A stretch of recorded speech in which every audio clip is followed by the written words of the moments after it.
Okay, picture the scene. It's 1811 and the British Army is being absolutely battered at the Battle of Albuera. Outnumbered, outflanked and frankly out of luck. Then, amidst the chaos, one man does something ridiculous. It's an incredible story of bravery and survival, but here's the question. This was before the Victoria Cross. So in an age when there was no clear way to honour extreme bravery, how did men like Lieutenant Matthew Latham of the Buffs get recognised by their peers and commanders?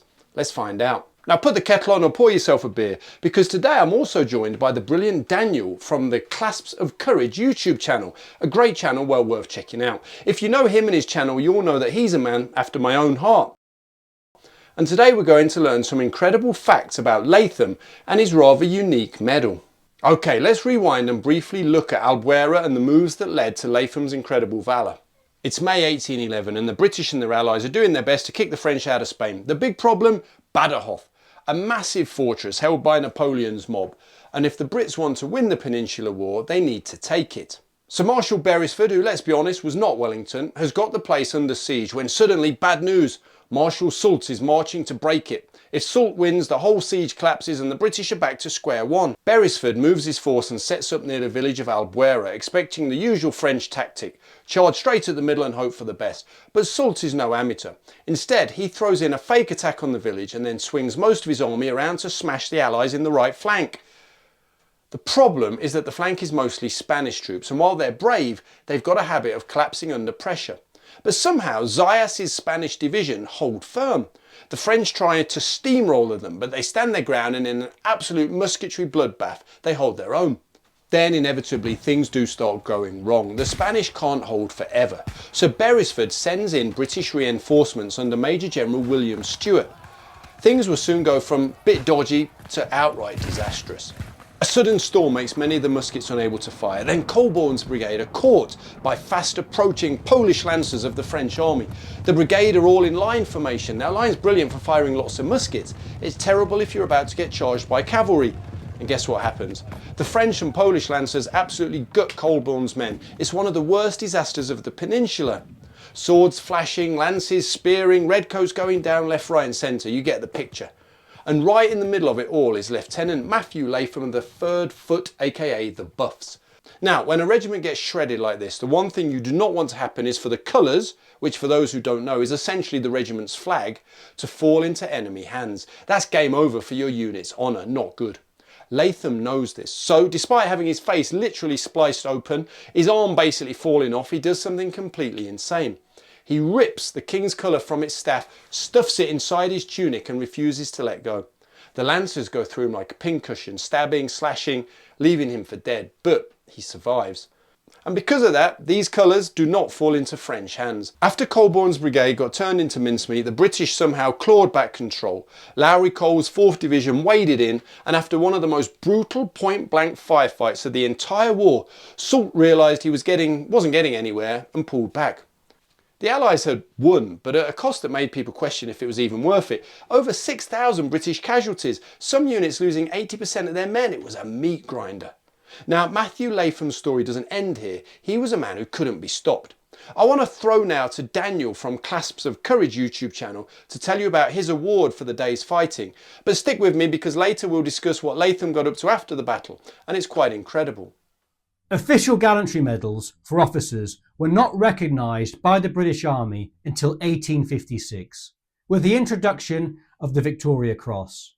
Prior to that date, acts of heroism such as Latham's were traditionally recognised with awards of promotion, think of Sharp, Bastard.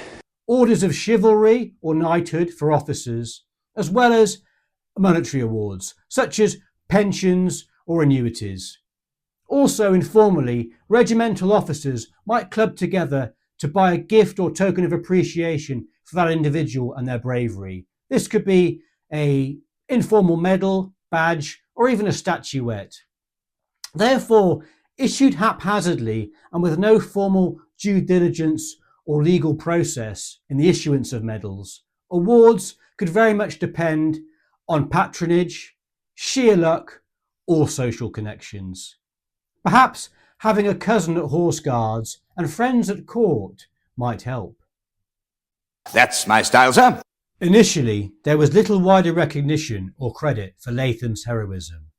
Even the after-action reports of the battle didn't mention him. His fellow officers, with no official gallantry award to give him, clubbed together unofficially the sum of 100 guineas to purchase a regimental gold medal as a token of appreciation. This was presented to Latham, and he was also promoted to captain. The unique medal that Latham received is made of gold. On the obverse of the medal is inscribed Albuera, 16th of May 1811, and I will surrender it only with my life. On the reverse it reads, to Lieutenant Latham, 3rd Foot, all the Buffs, as a testimonial from his brother officers of their high opinion of his distinguished conduct in defending the colours of the regiment at the Battle of Albuera, in which he lost an arm and part of his face. The medal is suspended from a ribbon of scarlet with buff edges, representing the regiment's uniform facings. Latham's actions finally received recognition, and he obtained the financial support of the Prince Regent for reconstructing his nose after being introduced to the Prince in 1815. In an age with no painkillers or anaesthetic, Latham endured at least 2 operations, allegedly using skin from his forehead to graft onto his nose, which was a success, and amazingly healed in 6 weeks. The Prince even paid for Latham to go on a daily carriage ride whilst recovering. In addition to gallantry awards, the practice of issuing campaign or service medals was still alien to the British Army at that time. I'm sure a few viewers might have 1 or 2 knocking around at home, but at this period of history, campaign medals were not issued to British troops. All ranks, including junior officers, therefore, didn't have any medal that recognised their efforts in certain campaigns or wars around the globe. This practice was only really carried out by the East India Company for certain campaigns during the period, such as the Siege of Seringapatam as an example.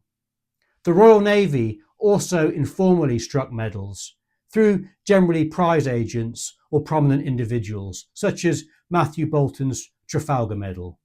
A few years after Latham's action, the Army did issue a Waterloo Medal for all ranks and participants of that campaign, but it was seen at the time as a one-off, and consistent, standardised awarding of campaign medals was still unknown until later.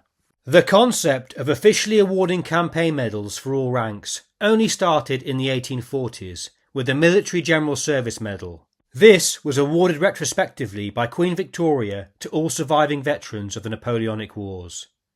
In 1847, Latham was a recipient of this medal, with the Clasp Albuera along with another surviving 164 members of his regiment. He also received the Busacco Clasp. Here is a picture of Latham's medal from the National Army Museum, who also have his original gallantry medal. The obverse shows a profile of a young Queen Victoria, and the reverse a figure of the Queen bestowing laurels on a kneeling Duke of Wellington. The ribbon is crimson, edged with dark blue. In total, 29 battle or campaign clasps were issued. Approximately 25,000 were issued to surviving veterans. Around 1880 or so, 3 silver centrepieces or statuettes were commissioned by the officers of the Buffs in honour of Latham. However, they did make one small cock-up. They showed his left arm lopped off rather than his right arm, which was the one that was chopped off by the French. Ah well, there you go. However, you can see one displayed in the National Army Museum in London. As an aside, a series of gold medals were awarded for service in the Peninsular War. The Army Gold Cross and Army Gold Medal. The Maida Gold Medal was also awarded for the Battle of Maida. This occurred in Italy in 1806. These were only awarded to generals or officers of field rank. There was nothing for captains or below. The most prestigious award was the Army Gold Cross. Depending on sources for the Peninsular War, a total of 163 or 164 Gold Crosses were awarded between 1808 and 1814. Up to 9 clasps were awarded for the major engagements of the war, including Salamanca and Vittoria. Nearly 250 clasps in various combinations were issued. Only one medal with 9 clasps was issued to the Duke of Wellington himself. The Iron Duke and Viscount Beresford had a special gold collar and cross issued to them.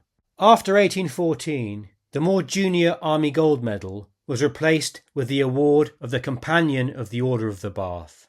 As the 19th century progressed, medal awards for the British Army became standardised, and the practice of issuing private regimental medal awards at the whim of the commanding officer for gallantry, merit, or even individual battles or campaigns, as occurred sporadically in the 18th century, subsided. Unlike the Duke or other big cheeses of the Empire, it doesn't seem Latham reached true immortality and had a British pub named after him, though no doubt his comrades must have bought him endless drinks. So, I'll raise a toast now to Latham and hand you back to the Iron Duke of British military history. Cheers. Cheers for that, Daniel, though I'd say less Iron Duke, more Private Pike from Dad's army. You stupid bum. And so Latham is one of those amazing men who made Britain great. Mainly forgotten now, but Daniel and I thought his story needed retelling. He continued in the army, but then after the war retired to, you won't believe this, to France. Married a local, lived a quiet life, died aged 79, was buried in the town cemetery at Blingell. His fellow officers erected a gravestone for him, and according to one article I found online, even today you'll find tributes and notes left in memory of this brave man by members of the Buffs, or what is now the PWRR, Princess of Wales's Royal Regiment. Well deserved. Don't forget to subscribe to Clasps of Courage, and if you can't get enough Peninsular War content, check out my mate Marcus Cribb's channel, Marcus Cribb History, here on YouTube, where he's going to be telling you about the Battle of Albuera from our recent trip. Switch to his channel for that, and then come back to mine for the siege of Ciudad Rodrigo. Alright guys, take care. In the meantime, watch this video that I think you're going to enjoy.